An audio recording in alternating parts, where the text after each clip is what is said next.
BRS party మీద కసితోని ఇలా BRS party యొక్క ప్రజా వ్యతిరేక విధానాలకు నిరసనగా భారతీయ జనతా పార్టీ చేస్తున్న యుద్ధాన్ని గుర్తించి భారతీయ జనతా పార్టీకి ఉప ఎన్నికల్లో ఏ విధంగా విజయాన్ని చేకూర్చి పెట్టిరో వాళ్ళ అదే విజయాన్ని ఈ శాసనసభ ఎన్నికల్లో మీరు అందిస్తే తప్పకుండా మీకోసం మేము కొట్లాడతాం.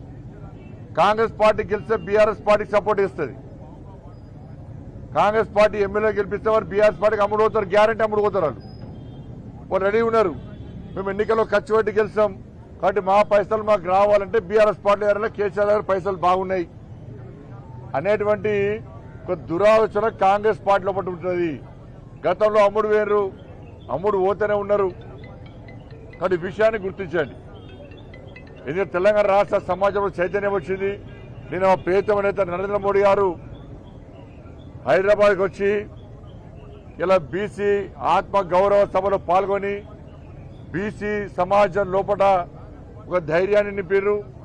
ఎస్సీ ఎస్టీ సమాజం లోపల దాంతోపాటు అగ్రవర్ణాల పేదల లోపల కూడా పేదలకు ఒక భరోసా ఇచ్చే ప్రయత్నం చేశారు.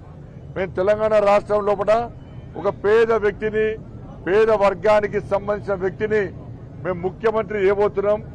ప్రజలందరూ ఒక్కరిగా అండి.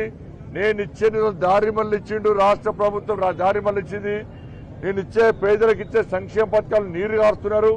కాబట్టి నేను పేద వ్యక్తిని దేశ ప్రధాని కాబట్టి ఈ దేశం గురించి ఆలోచిస్తున్నా, పేదల గురించి ఆలోచిస్తున్నా.